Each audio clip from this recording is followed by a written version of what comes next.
Before we start, I'd like to just point out you can change your user profile. Probably isn't a big thing for you, but for the markers and classmates, it might be a good idea to know what we look like. If you don't feel comfortable putting a photo of yourself out there, just put a photo of something you like. Like when I took the program, I think I had a photo of like stop sign or something. Um, the reason for that is you're probably going to have a professional photo on LinkedIn, so you just could use the same photo as LinkedIn. I'm registered in this class. What class? Hi, I'm going to give some ideas that I have about the organizational behavior assignment one. Because a lot of you, this is one of the first classes and first assignments, I thought I might go into a little bit because yes, you need to read the outcomes 1 through 5, but then I'll just talk about like a disability return to work program a little bit, because that's the one thing that's tough with the safety program is that it's not like other subjects in school kind of where it's very compartmentalized. A lot of things like overlap, right? So maybe I'll talk just a little bit about that. I don't think you need to go into a ton of details. It's more thoughts and then supporting your thoughts. And that's the one thing I'd like to just quickly talk about is things that I see commonly in papers or like research things that I really don't like. And one of those is using the first person. So saying, I would do this.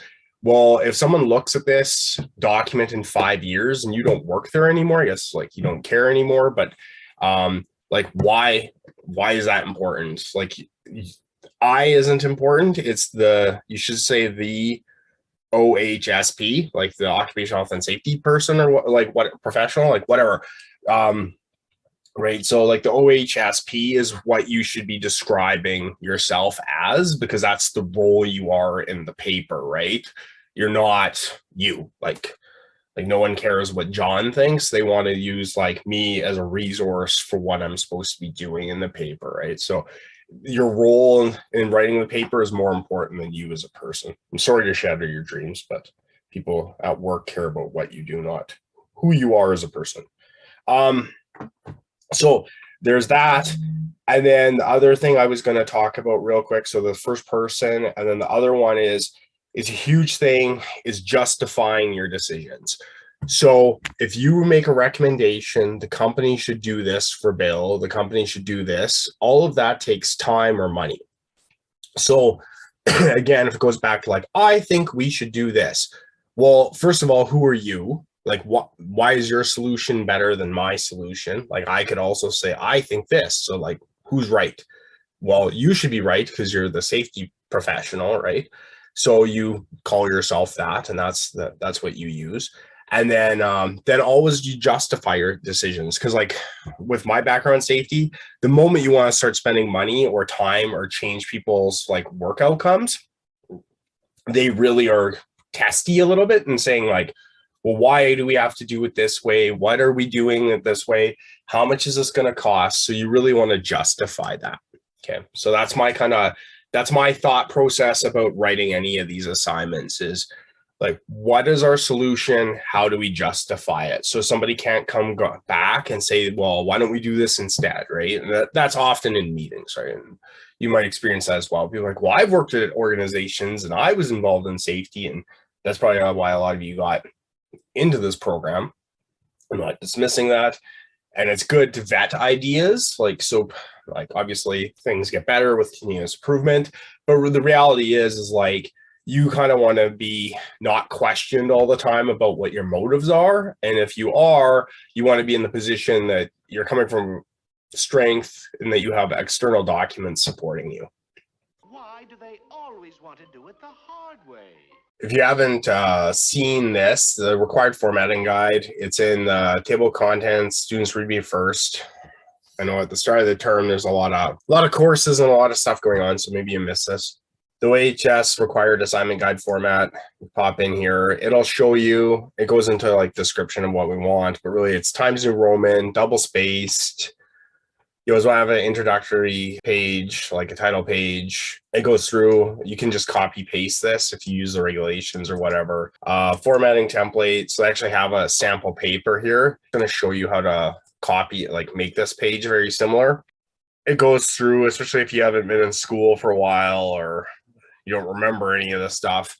It is a good sample document and just kind of like some ideas to have, like having an intro sentence and all that. And like I already belabored the point before, really, if you come out with an idea of like, this is our plan, support it with a reference. Where are you getting these ideas from? Because companies are very conservative, so they don't want to do stuff other people aren't doing generally. So I'm just going to copy this page. Okay, so if we go into Word, open this up, we'll do insert. If we go over here, page number, top of page, we want it on the right side, and then we can just type in there for our head, our title page, title in the top corner, and this will be on every page here. Running head, assignment 1, so it's on there. Off the bat, it'll be lighter colored. This is just to indicate it's the header. When you actually print the document, and when I mean print, I mean it's always good in my classes, I'm finding, when you print the document or save the document, save it as a PDF when you upload it into the Dropbox. For whatever reason, between Macs, PCs, different versions of Word, Google Docs, sometimes when you open up the files as the marker, the formatting can be not how the student wanted it to look, right? So, okay, anyways, so that's the top. If we just go back, what do we say? Assignment title or title page in the examples. And so we have the assignment title, your name, student ID, and then Saskatchewan Polytechnic for the school assignment. So the instructor's name isn't on the title page, actually. It's on the author's note. So in the author's note is just on the next page. So I'll just put assignment number 1, your name, Gran, then his ID, right, whatever, just the ID number, and then go back. Saskatchewan Polytechnic. If you're ever that lazy, you can just copy paste this stuff too. And so this doesn't look the same. So there's this button here called center, and then it'll put into the middle like that diagram says. So now we have our running head, assignment 1, page number, and title pages complete. So doing Martha Stewart here, I kind of jump ahead. So this paper was prepared for Management 191, taught by John Hancock. Done. This is how I would do it. Some other instructors might say it's a bit different, but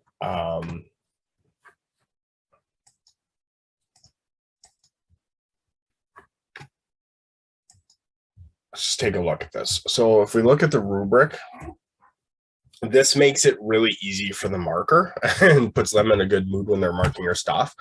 If you use headers, other than mechanics, because that's like what's in the paper, like grammar, formatting, all that kind of stuff, right? Having a reference guide, all that kind of stuff is going to be the key things out of the paper. So that's why I did like an introduction. I'm not going to write an introduction, but that's where you just briefly describe in 2 or 3, 4 sentences, kind of the most, what the situation is. Yeah, there's workers coming back, pressed, safety issues, there's a plan to like identify and correct, right? Kind of like that's your intro. So in using the stuff from the course, you could like have a header, individual challenges, group challenges, organizational challenges. This stuff is in the course. So like, that's why it's pretty easy to reference, because once you identify the problem, the solution is right from the course, and you can just use the websites from the course to support your argument, right? Like, this is what's going on. So realistically, there's 3, like just math. I know people get confused by that, but there's 3 main topics worth 20 marks, and the paper is about 10 pages long, I think, from the guide, right? So each one of these 20 mark things probably should be about 2 pages of text. Sounds like a lot, but that's double spaced and with indentations and stuff. it's not as much as you think. So just like a quick thing grammatically as well, is that when you start, please do not start the paper by saying this paper. You don't read other documents that say that. Like, just start talking, right? Like, what's going on in this situation? Like, yeah, that's I really don't like that. So anyway, have the introduction, start going through. Each of the main sections should be about 2 pages long. I mean, that's probably realistic. Like, you think there's three things, kind of almost 1 point a mark. So like each one of these could be about 6 sentences long, 8 sentences long. If you reference it, easily at 2 pages. Maslow's hierarchy. So a really easy way I would do it is you do a header of like stages of Maslow's theory, and then each subsection, because there's 5 of them, is each subsection write out what's going on, how meeting those needs or not meeting those needs, and what an ideal state would be. You don't have to say like exactly what your solution is. So as we move on to question 3, the safety is a team effort. What strategies? So there's a bunch of different strategies in the course, but Herzberg or McClelland or some of the bigger ones that are discussed might you consider in helping Mary reestablish her job satisfaction and safety motivation through involvement of her supervisor, OHC, and fellow workers. So I really want you to like look into what the role of an OHC is in an organization. Like, the OHC is not to supervise Mary. That's my free hint, is like often workers like, oh, OHC can check on her and stuff. Well, it's fine to check on, but like the OHC reports findings to management. So it's the OHC can't discipline or really correct Mary in a lot of ways. It's more like her supervisor that would be responsible for that. So I just want to clarify that, because like some of you haven't worked at places with OHCs. Really try and use references in these cases. So again, the reference should be in the reference section, and that's what either website or document you use. Please do not use the course itself. Like, don't say like organizational management Hancock 2022. Like, that's not a reference, because like the course is based off of references, and you can reference the references that the course uses as well, right? Like, you shouldn't be using the course as a reference. Next thing we should talk, like, we'll move on. Intrinsic, extrinsic motivators. So like, what are those? Like, you can kind of like briefly define them in this situation. How will this help Mary? And then again, course materials must be referenced. So in the paper, what we're trying to get you to do is use the course materials to figure out in a real life situation how you could motivate someone. And then what follow-up procedures or systems changes might you, the safety team leader, put in place to ensure this breakdown of worker safety motivation does not happen again? So one thing I'll say is, so if this is the first course you're taking, hierarchy of controls, like really, people are going to go, they're either going to get hurt at work or they'll come back from leaves, sickness, maternity leaves. How would you not allow this situation with Mary to end up the same way, right? So people are going to leave work and return for a variety of reasons. Like, people get sick or injured in and out of work, which is the disability course, or like maternity leaves or stress leaves, or a lot of like people over the course of their lives end up doing a lot of different things where they might have to take periods of work off and then come back. So don't think of it as a Mary specific issue, but like this obviously situation with Mary wasn't dealt with well. So how could we fix it to make it better?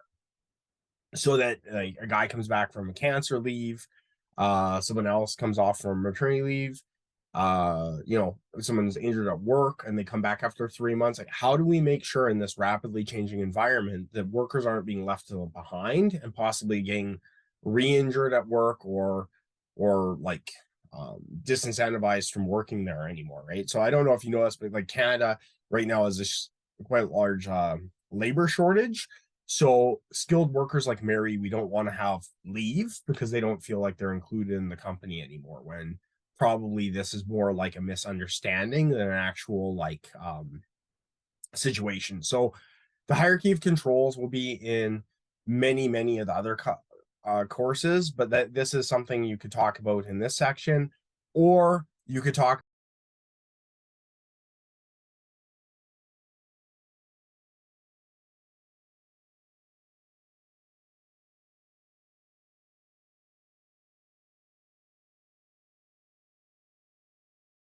Some people think you have an attitude problem. Action, or you could talk about macro things. But quite honestly, like if it's a whole company wide thing, you have to think about how reasonably someone working in the safety department could implement that. So what are things that you could control to make the situation better tomorrow or the next week or a month from now, right? So how I always like to have solutions is like, what's the short-term solution? What's a long-term solution? So that kind of rectifies problems immediately. And then maybe the long-term solution requires a lot of money or time or training. Big hint there, maybe training.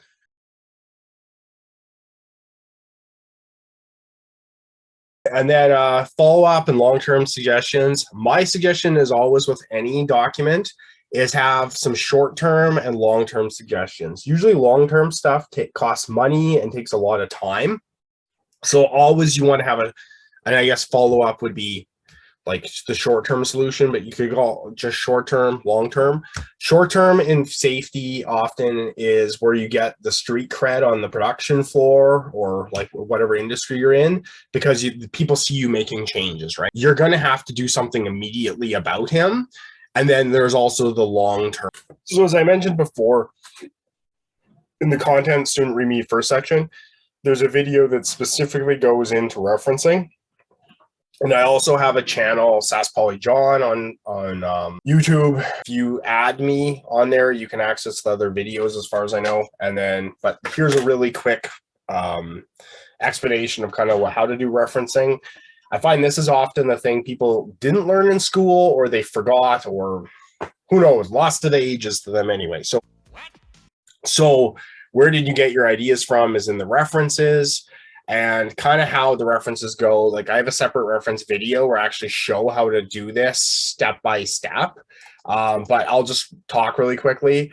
So it's the last name of the author first, comma, first name or initial, depending what they do, bracket, the year the document was published, not the month, the year. And then italicize the title of the document, period, and then retrieve the date it was retrieved from, and then the website. And then so generally what you can do, and I do go into this in the video, is you can just, there's a trick you do with copying a website. And that is when you copy the website like this, I'll just do it real quick. You can turn it to a URL, and you can either paste it as a URL or you can paste it as the title and then break the hyperlink. So that's another thing you can do. And then this looks really complicated, but really it's not. Like, watch my video. If you have questions, definitely I can hop on and help you do it the first time, especially if you've been out of school for quite a while. There's a few things there's a little bit wrong with this. The author's names should be in alphabetical order. So like H is before R, like, you know, so like alphabetical order, pretty straightforward, right? It's like you're just scrolling down. That was the only thing this person really didn't do correctly, and this person, doesn't really matter who it is, but other than that, they did a pretty good job. And you're just scrolling through, italicized name for APA style in the guide, it's only supposed to be the first letter that's capitalized, but I'm not going to worry about that too much. It's starting to be pretty nitpicky. And then other things, if you go into paragraph, there's this thing called hanging. So that's why it's hanging. So what hanging means is the top line will be straight against the margin, and then the preceding lines will be moved over. So it's indented that way. So it looks nice.